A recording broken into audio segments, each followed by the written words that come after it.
como 5 meses dejamos por la cuestión de la pandemia. Vamos a ver hoy, vamos a iniciar con un versículo acerca de la humanización de Jesús, la humanidad de Jesús. Las razones, ¿por qué? ¿Por qué vino el Señor acá a humanarse? Lo leemos, hermanos. Yo quisiera, háganme un favor, si me pueden conseguir una Biblia en cachiquel de las que están atrás, y me lo traen, por favor. Dice aquí la palabra de Dios, hermano. ¿Ya lo tenemos? Capítulo 1, versículo 14. Amén. Muy bien. Vamos a agarrar una oración. Gracias, hermano. Dios te bendiga. Ok.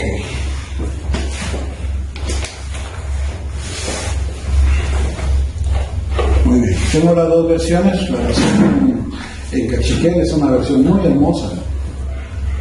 Muy hermosa. Y le damos uso. Dice acá. Lo voy a leer primero en español y luego, por reverencia, vamos a tener cachiquel. Dice acá. Y el Verbo se hizo carne y tabernaculizó entre nosotros y contemplamos su gloria.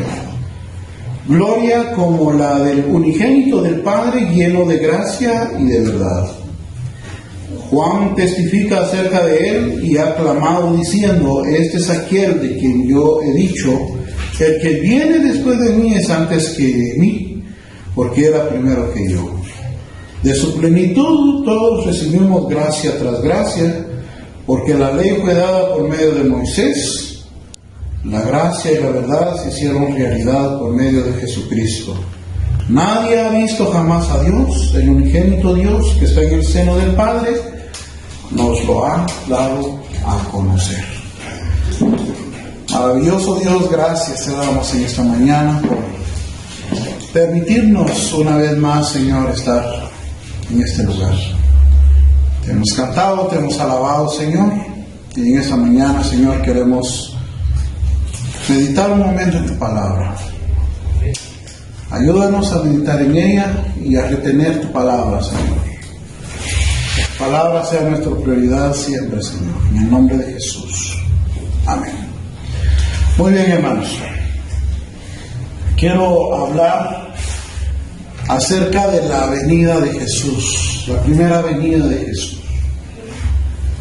Hemos estudiado un poquito este evangelio, el cuarto evangelio, como se le conoce, el evangelio de Juan, y hemos hablado ya acerca de las características de Jesús, como lo muestra el apóstol Juan, acerca de la divinidad. En otras palabras, Juan nos muestra que Jesús es Dios. Y eso sostenemos nosotros como iglesia del Señor en este lugar. Nosotros no vamos a decir que Jesús es un ángel nada más de Dios, es una criatura de Dios, o que es un ser inferior a Dios. No. Nosotros sostenemos y declaramos fehacientemente lo que las Escrituras nos dicen: que Jesucristo es Dios. Es la segunda persona de la triunidad de Dios, o como quiera usted llamarle, de la Trinidad de Dios. La segunda persona que estaba con Dios en el principio y que formó parte de la creación de todo el universo. De ese Cristo es el que vamos a hablar en esta mañana, así como lo muestra el apóstol Juan. Entonces, en esta mañana, hermano, yo le digo pues que queremos ver las razones del advenimiento de Jesús. Amén. Ya hemos hablado mucho acerca de eso. Ya hemos dicho que Jesús vino aquí a la tierra Pero exactamente yo en esta mañana que meditaba en la palabra del Señor, me hacía unas preguntas, las cuales quiero compartir con ustedes, a las conclusiones o respuestas a las que llegué. Amén. Por supuesto, me pasé varias horas meditando en eso y ahora pues quiero compartirlo con ustedes. Y algunos de ustedes me dicen, hermano Héctor, esto no es así porque yo tengo esta revelación. Está bien, vamos a platicar, no hay ningún problema. Amén.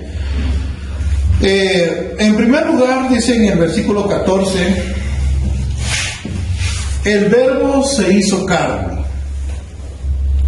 y tabernaculizó entre nosotros, y dice el apóstol, contemplamos su gloria. Primera parte, dice, y el Verbo se hizo carne. Aquí hay dos puntos interesantes que debemos de entender. La palabra verbo y que se haya hecho carne. La palabra verbo en sí, hermano, conlleva, mírense, eso me costó mucho entenderlo y analizarlo.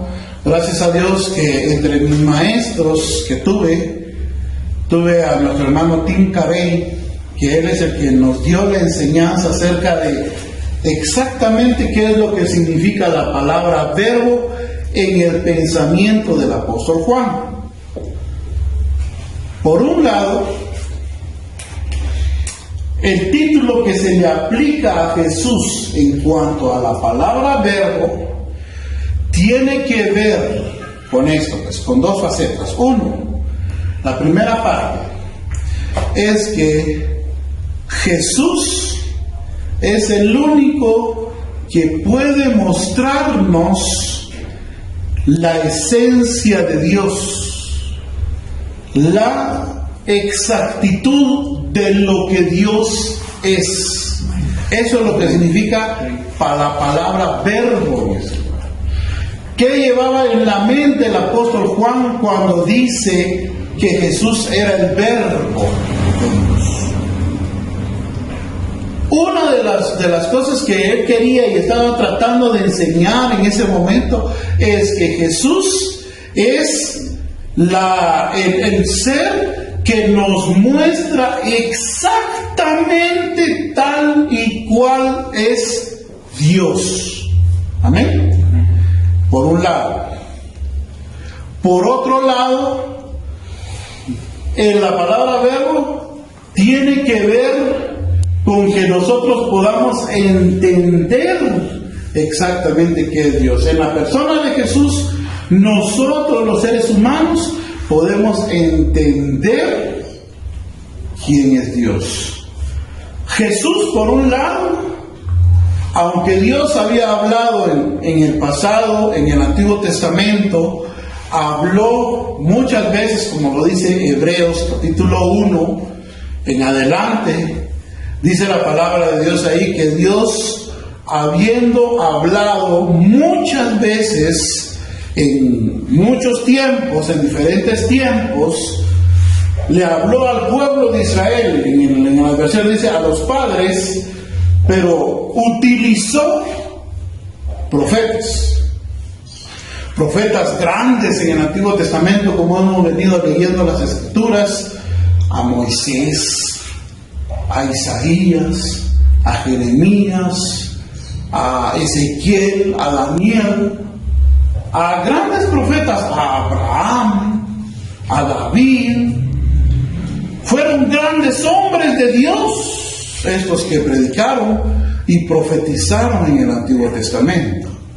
Y eso es lo que dice el capítulo 1 de Hebreos, que Dios, habiendo hablado en otro tiempo a los padres por medio de los profetas, dice, eso es grande, hermano, es una grandeza. Dios reveló, la palabra revelar quiere decir que Él se dio a conocer a las personas en el Antiguo Testamento, y específicamente se dio a conocer al pueblo de Israel. Se dio a conocer el Señor ahí. Pero ¿qué fue la magnitud de la revelación? ¿Qué fue lo que Dios enseñó?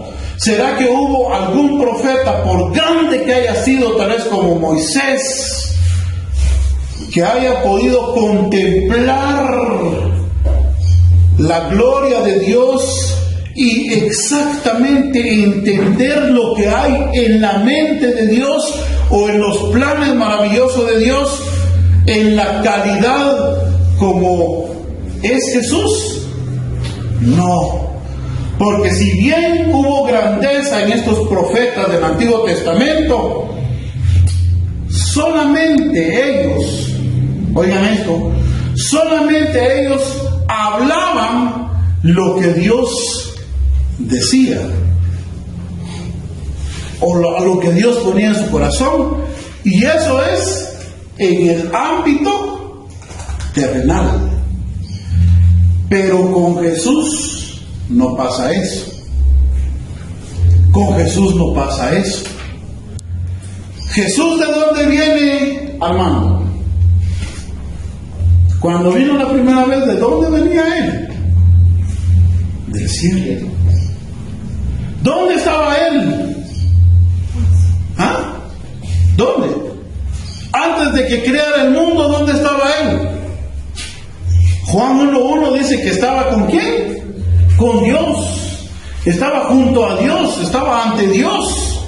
Él es el agente creador de Dios. Por medio de Él fue creado todas las cosas. Y aún lo que hemos leído hoy en la lectura de la Biblia, dice que Él es el autor de la vida, pues Jesús. O sea, la dimensión de cómo nos muestra Dios, cómo nos muestra Jesús a Dios, es única. Es única. No es como la del profeta, que solo venía y Dios le ponía el Espíritu Santo y había revelación. No, pero aquel, por eso que se le llama el Verbo, porque estaba a la par de Dios, conocía a Dios y es Dios y sabía a plenitud los pensamientos de Dios, y ahora viene a la tierra a decirnos, a manifestarse la revelación que Dios había dado por medio de Él. ¿Quién no podía entender o quién es el que más podía entender sino Él que estaba en la presencia de Dios? Esa es la magnitud y la diferencia entre las dos revelaciones. Por eso dice acá que Cristo es el Verbo de Dios. En primer lugar, ¿entienden la diferencia entre la revelación del Antiguo Testamento y la revelación en Jesucristo? Hay mucha diferencia, porque Jesús vino de arriba y traía las palabras del Padre y había convivido con el Padre y estaba al lado del Padre, pero ahora venía a la tierra a hacerse humano. O sea que la revelación que Él traía, en primer lugar, Él no solo traía una revelación, sino que era en sí mismo la revelación de Dios. ¿Por qué? Porque Él es Dios. Amén. Amén. Yo sé que esto es algo profundo, pero es interesante verlo. Dice que Él vino y habitó entre nosotros. Dice, se hizo carne. La palabra carne aquí se está refiriendo a que se hizo un ser humano. No es como se hizo carne como lo que usted está acostumbrado a comprar los domingos ahí en el mercado, una libra de carne. No es ese tipo de carne. Carne aquí significa ser humano. Por eso hay algunas otras versiones que digan algo en el versículo 14. En la primera parte donde dice el Verbo se hizo carne y tabernaculizó entre nosotros. ¿Alguna versión ahí? ¿O lo leo aquí en la Dios hablado? Dice aquí, aquel que es la palabra se hizo hombre y vivió entre nosotros. Oiga esto. Oiga lo que dice el cachiquero. Si va a casarme no dice hermano porque chireni hatzet y lo que significa verbo de Dios. Oiga esto. Dice, Rihumri ni jalafrisangru no ogri Dios, shukapacho chulef, ishkojejunu cuerpo acherica cuerpo robinek. Pero ¿cómo definimos verbo ahí? Dice acá, Rihumri ni jalafrisangru no ogri Dios, shukapacho chulef. Aquel que es capaz de revelar tal y cual es Dios, vino a la tierra. Eso es lo que significa la palabra verbo, el que revela a la plenitud lo que es Dios. ¿Amén? Por un lado. Por el otro, nosotros podemos llegar a entender la plenitud de Dios a través de la persona de Jesús. Esas son las dos fases que conlleva el verbo de Dios. ¿Por qué? Porque Juan aquí lo explica en el contexto. Dice la palabra de Dios acá. Dice, y contemplamos su gloria como la del unigénito del Padre. Dice. O sea, ¿qué significa o qué viene a la mente de ustedes cuando la Biblia dice gloria? Tal vez solo viene a nuestra mente que hay muchas mujeres que sí se llaman en Xenacoj hoy en día, ¿verdad? Gloria. Pero en sí la palabra gloria, hermano, en el pensamiento judío, en el pensamiento del contexto de la palabra, significa esto. Pónganme atención, ya quiero ser un poquito breve, pero quiero que me pongan atención. ¿Qué significa la palabra gloria? En sí, la cuestión de la persona, pues. ¿Verdad que en muchas veces nosotros podemos llegar a tener cierta influencia en la sociedad? Amén. No es lo mismo que vaya Héctor a hablarle al gobernador que vaya el alcalde. Porque ¿quién tiene más peso? Aunque Héctor tiene más peso físicamente, ¿va? Pero el alcalde, por la condición en que está, él tiene peso, su palabra, pues. Que venga algún juez, que venga algún oficial de la policía, ellos tienen peso, tienen peso el cargo que están teniendo, pues. Esa es la idea que conlleva la palabra gloria. Amén. La palabra gloria es en sí lo que es la persona en sí. Y gloria aquí, ¿cómo creen ustedes que es Dios, hermano? Es lo mejor, lo más excelente. Usted es lo más bello, lo más hermoso, la verdad plena, la plenitud de todo. Eso es Dios. Imagínense, dice el apóstol Juan, vio eso en Jesús. Mientras que otros decían, este es un burlador, este es un charlatán, este come con borrachos, este es un bebedor de vino, este es un impostor, nada bueno sale de Nazaret. Eso le decían al Señor. Mientras la gente lo miraba así, los que estaban cerca de él lograron llegar a entender que aquella persona que vino a nacer en un pesebre, en un lugarcito tan pequeño, tan humilde, era nada más y nada menos el Dios que habitó entre nosotros. Muchos lo contemplaron y les quedaban dudas, muchos. Pero en el caso del apóstol Juan, dice aquí, hermano, y contemplamos su gloria. Pero como digo, esa gloria, ¿qué tipo de gloria es? ¿Qué tipo de gloria es? Nosotros hemos visto hombres y mujeres, uno dice, tanto le ha dado Dios a este hombre, ¿va? Tanta inteligencia, uno queda asombrado ver a tantas personas cómo manejan las computadoras, o que Dios les haya dado un talento grandísimo en la música, en la alabanza. Uno dice, que ese es el peso de gloria que Dios les ha dado a esta gente. Pero eso no es comparable a la gloria de Cristo. No es comparable, hermano. Porque ¿cómo es la gloria de Cristo, piensan ustedes? ¿Una gloria chiquita? No. La gloria de Cristo dice que es como la del unigénito del Padre, hermano. Esa es la gloria. O sea, lo que estaba diciendo el apóstol Juan allí, hermano, es que él logró contemplar y vio a Jesús, que era nada más y nada menos que el Hijo del Dios de la gloria. Pero dice unigénito. La palabra unigénito en el griego es monogénesis o monogénesis. Y eso significa único en su sustancia con el Padre. O sea que el Dios de la gloria tiene un hijo llamado Jesús de Nazaret, que vino a hacerse humano acá en la tierra, y haciéndose humano, dice la palabra de Dios, muchos no vieron nada en él, pero los que estuvieron cerca de él, al final llegaron a la conclusión: vimos su gloria como la del unigénito del Padre.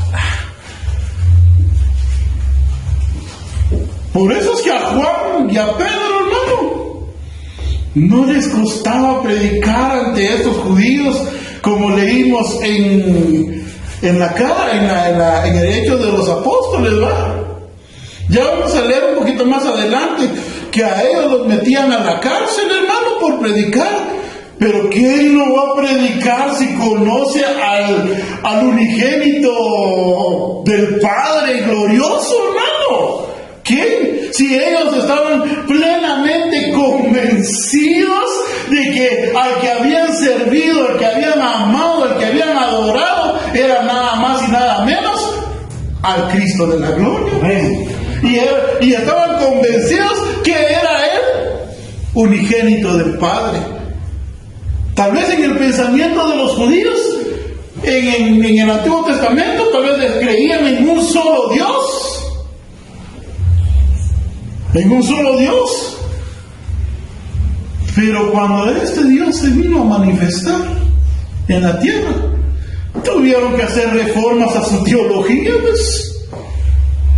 De una u otra manera tuvieron que cambiar o modificar su forma de pensar, religiosamente hablando, pues. Porque habían creído en un Dios creador de los cielos y la tierra, en un Padre, pero que a la vez que este Padre haya tenido o que tenga un Hijo y que es similar a Él, juntamente con ese peso de gloria, igual, la misma sustancia de su ser. ¡Wow! Tuvieron que cambiar su pensamiento. Por eso Juan dice: y vimos su gloria, contemplamos su gloria. Lo contemplamos como aquel que es el unigénito del Padre glorioso. Esa era la gloria del Hijo. En otras palabras, las mismas características de Dios el Padre, omnipotencia, todas esas características la vieron en el Hijo, aunque limitadamente, pero vieron esa grandeza en el Hijo de Dios. Ahora, díganme ustedes, ¿la revelación del Antiguo Testamento se compara a la revelación del Nuevo Testamento? No, porque en sí, al que tenían enfrente los apóstoles, no solo era el que traía la revelación, no solo era el que venía a hablar de parte de Dios, sino que era el Dios mismo habitando con ellos. Sí. Emmanuel, Dios con nosotros. Amén. Ahí está. Imagínense, mi hermano, cuánta grandeza. Vamos a un pasaje, capítulo 2 de Hebreos, por favor. Ya voy terminando, por favor, jóvenes, pongan un poquito más de atención. Yo sé que ya están cansaditos, ya leyeron bastante, pero un poquito más. Hebreos 2. Amén, hermanos. Hebreos capítulo 2. ¿Lo tenemos? ¿Sí? Vamos a esperar a Jorge. Jorge, ya. ¿Sí? Muy bien. 2:1 en adelante. Voy a buscar en cachiquel también, lo voy a leer ahorita en cachiquel, después en español, con el perdón de nuestro hermano Jorgito. Pero vamos a pedir que el Espíritu Santo le dé interpretación de lenguas también a él. Amén. Ahora dice acá, lo mari kahash kabirte, parubiri lukahori Dios, quien más ni katzin di katakih, quien más ni katzin di katikh kaich chin ni kak oshomach lindupich liutzulech tektzich chin kolotachik kak ashampe makatet isach katzich peich kabech, porque ojerkan li Dios cha y mandamientos ya atocha sheok ley parviri lutinamit y hari ángeles y rukusachis kiyah y mandamientos ri. Shkatzinchi y mandamientos ri, shkatzinchi sherunimash shekinimach lilutinamit li Dios. Y shtichahorbi lindubihum y mandamientos ri, y mash turimata, quien libambi castigar, acher lubich chupan ilegri. Y romari, si manet rejalen shtichaten charer y man dinimalech kolotahik si pampe chaque. Achquemos tijacar quichu ex castigo lindo cacapacaví recolotají cree jari mismo a Jesús John que lo tijorna ve y dice acashan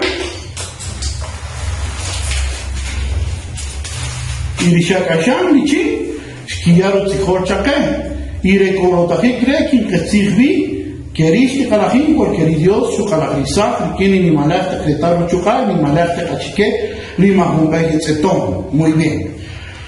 Español. Por lo cual debemos dar más solícita atención a las cosas que fueron oídas, no sea que andemos a la deriva, porque si la palabra hablada por medio de ángeles fue firme y toda transgresión y desobediencia recibió justa retribución, ¿cómo escaparemos nosotros teniendo en poco una salvación tan grande, la cual comenzando a ser proclamada por el Señor mismo, nos fue confirmada por los que oyeron y fue testificando Dios juntamente con ellos con señales, prodigios y diversos milagros y repartimiento del Espíritu Santo conforme a su voluntad? Bueno, quiero tener un poquito más. Miren, cuando Jesús empezó a predicar, hermanos, ¿cómo creen ustedes que los discípulos empezaron a ver la gloria de Jesús? ¿Cómo contemplaron la gloria? Jesús, Él venía y predicaba, pero también iban los milagros, los prodigios. En ciertas ocasiones los discípulos quedaban con la boca abierta de ver a alguien tan poderoso caminando entre ellos. No era como ellos. Él tenía un cuerpo humano como la de ellos, pero ellos llegaron a entender que el que estaba enfrente de ellos no era como ellos. Por eso es que dicen ellos, por eso Juan dice acá en lo que acabamos de leer, contemplamos, habla en plural. ¿Quién era más testigo ocular de lo que había pasado con Jesús? Los otros 11. Por eso una de las características que estaban pidiendo Pedro para que estuvieran como un testigo de entre ellos, los 12, cuando eligieron a Matías, no tiene que ser uno que acaba de empezar, dijeron. Tiene que ser uno que estuvo con nosotros desde el principio como un testigo de lo que hemos visto. Entonces viene y Juan dice acá, hemos contemplado su gloria. Pero esta gloria no era una gloria solo así como que de palabra, ¿no? Ellos llegaban y iban detrás del maestro y en ciertas ocasiones le daban la vista a los ciegos de nacimiento, de mujeres que tenían flujo de sangre y que había tenido grandes problemas, habían perdido todo. Él venía y solo con una palabra o con que lo tocaban, esas personas iban siendo sanas y salvadas, hermano. Venía y untaba tierra en los ojos de las personas y recobraban la vista. Con su palabra decía y mandaba callar a las tempestades, a las tormentas, a los vientos. Multiplicaba los panes y los peces y daba de comer a grandes multitudes. Esa era la gloria que estaban viendo los mismos discípulos, hermano. Y que al final, cuando ya Juan escribe el Evangelio, ya 90 años, en los años 90 habían pasado como 60 años de estar predicando a Jesucristo. Él nunca cambió su testimonio y dice, hemos contemplado, hemos visto su gloria como la gloria del unigénito del Padre. ¿Qué les parece? Y Juan dice, al ser un testigo ocular, nos está dejando un testimonio histórico de que esto que estamos hablando no son mentiras. Como dijeran los jóvenes, no son casacas. ¿Vieron? Hay testigos oculares. El capítulo 15 de Primera de Corintios dice eso también, hermano, que hay testigos oculares de la resurrección de Cristo, que se presentó a Pedro, a Cefas, dice ahí, después se presentó a los 12 y después se presentó a 500 hermanos a la vez y por último, dice Pablo, por último se me presentó a mí. O sea, testigos oculares de la gloria de Cristo hay, hermano.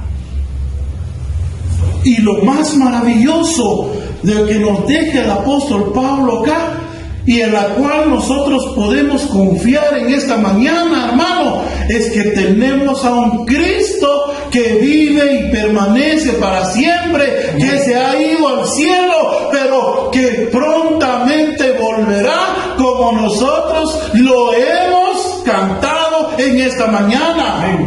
¿Qué hacéis viendo el cielo? Varones galileos, ¿qué están haciendo viendo el cielo? Este mismo Cristo. Este mismo Cristo que se fue, así va a volver. O sea, con otras palabras, hermano, así como el apóstol Juan contempló la gloria de Cristo, nosotros lo contemplaremos también. Amén. Ahora, ¿qué queremos? Esforcémonos, seamos valientes, no desmayemos, no volvamos atrás, por favor, iglesia del Señor, porque al final una corona se nos dará, como dice el canto. Amén. Amén. ¿Quiénes quieren estar con Cristo? Les cuento que estar con Cristo es muchísimo mejor, hermano. A usted aquí tal vez le esté yendo bien en la vida, está bien, perfecto. Tiene su gallinero, tiene trabajo, tiene sus máquinas, están trabajando, perfecto, tiene su panadería, vende pan, les está yendo bien, está bien, hermano. Pero les quiero decir que estar con Cristo es muchísimo mejor. Amén. Amén. sin ánimo de burlarme, sin ánimo de burlarme. Lo único que le estoy diciendo es que no nos aferremos a las cosas de abajo, aferrémonos a las cosas de arriba. Aquí vamos a tener escasez, por otro lado vamos a tener, tal vez vamos a pasar angustias y todo, tal vez vamos a sentir dolor, Jorge, en nuestros pies, en nuestro oído tal vez. Vamos a tener problemas en nuestro cuerpo físico, pero le quiero decir que si somos fieles y perseveramos hasta el final, vamos a contemplar la gloria de Cristo y seremos transformados con Él. Amén, amén. Que Dios les bendiga en esta mañana, hermanos. La paz de Dios en el corazón de cada uno de ustedes. Amén. Pongámonos de pie y vamos a orar.